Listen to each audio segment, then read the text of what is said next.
दोस्तों, दुनिया के सभी आविष्कार इसलिए हुए हैं क्योंकि इंसान ने प्रश्न पूछे। न्यूटन ने जब सेब नीचे गिरा तो खाया नहीं, उठा के कुछ सोचा और पूछा सेब नीचे ही क्यों गिरा, ऊपर क्यों नहीं गया। और फिर हुआ ग्रेविटी यानी गुरुत्वाकर्षण का आविष्कार। गलीलियो सूरज, चांद और सितारों के बारे में बहुत जिज्ञासु था, इसलिए उन्हें देखने के लिए उसने टेलीस्कोप का आविष्कार किया। और फिर पता लगा कि धरती सूरज के इर्द गिर्द घूमती है।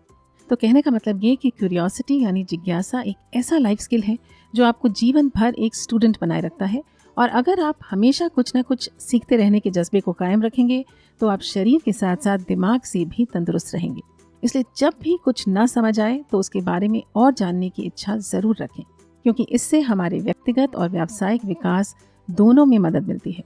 ये एक ऐसा गुण है जो हमें नए ज्ञान की तलाश करने और बिना किसी हिचकिचाहट के जीवन के सवालों का पता लगाने के लिए प्रेरित करता है।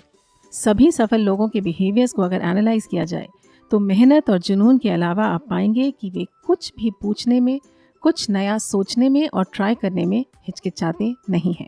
बचपन में हम कैसे थे ना, बेझिझक कुछ भी पूछ लेते थे। मम्मियों को हमें चुप करवाना पड़ता था, पर बड़े होकर पता नहीं कहाँ से इतनी शर्म और हिचक आ गई। खैर, it is never too late. खुद में जिज्ञासा विकसित करना कोई कठिन काम नहीं है। तो सबसे पहले तो डेवलप अ ग्रोथ माइंडसेट, विकास की मानसिकता को विकसित करें। इस विश्वास को अपनाएं कि आपकी क्षमताओं और बुद्धिमत्ता को जुनून और कड़ी मेहनत से विकसित किया जा सकता है। ये मानसिकता जिज्ञासा को प्रोत्साहित करती है। दूसरी बात, बेहिचक प्रश्न पूछें। Ask questions without any hesitation.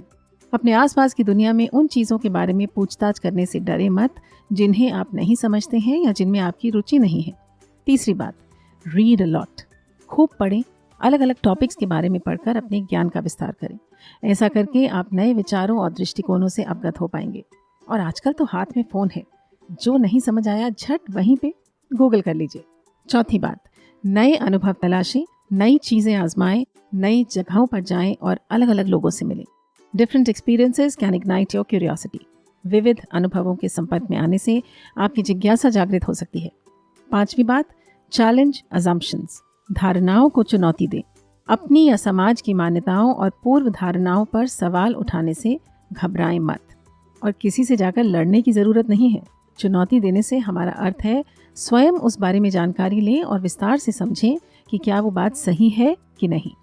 इससे गहरी समझ पैदा हो सकती है और जिज्ञासा जग सकती है। और सबसे ज़रूरी बात, be ready to learn and change. निरंतर सीखने व सीख कर बदलने को अपने जीवन का हिस्सा बनाएं। मेरे घर में पिछले कुछ दिनों से रेनोवेशन का काम चल रहा है, तो रोज़ घर में मिस्त्री, बढ़ई, प्लम्बर, इलेक्ट्रीशियन और पेंटर काम कर रहे हैं।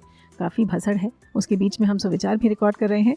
ये बात मैं इसलिए आपको बता रही हूँ कि मुझे इनमें से किसी भी प्रोफेशन को अपनाना नहीं है, पर मैं उनसे रोज़ ढेरों सवाल पूछती रहती हूँ जिससे मेरी नॉलेज बढ़े। ये ऐसे क्यों लगाया, इसे टेढ़ा भी तो चिपका सकते थे, यही वाली लकड़ी क्यों ली, वगैरह वगैरह। वो तो शायद तंग आ गए होंगे कि इन मैडम को इतनी क्यूरियोसिटी क्यों है, पर सोचने दो, मेरा क्या जाता है। और पूछने की इस आदत को छात्र, स्पेशली स्कूल कॉलेज में तो खूब उपयोग करें। ये मत सोचें कि लोग हंसेंगे, आपके पूछने से आपके अलावा और भी कई लोगों का भला हो सकता है। दोस्तों, जिज्ञासा को अपनाने से नए अवसरों के द्वार खुल सकते हैं और दुनिया के बारे में आपकी समझ का विस्तार हो सकता है। चले, आज के सुविचार में हमें ऐसे कोई शब्द नहीं लगे जो हमने पहले नहीं किए हैं। कुछ एकाध थे तो हमने सुविचार में ही बोल दिए हैं। किसी शब्द या फ्रेज का मतलब ना समझ आया हो तो कमेंट्स में पूछ लीजिएगा। विचार पसंद आया हो, सुनकर अच्छा लगा हो तो लाइक और शेयर कर दीजिएगा। रोज सुबह की प्रेरक और ज्ञानपूर्ण शुरुआत करना चाहते हैं सुविचार परिवार के साथ, तो कर लें चैनल को सब्सक्राइब और दबा दें बेल आइकन को भी। हम आपसे मिलते हैं परसों, तब तक स्वस्थ रहें, मस्त रहें, सुविचार को सुनते रहें and have a great day.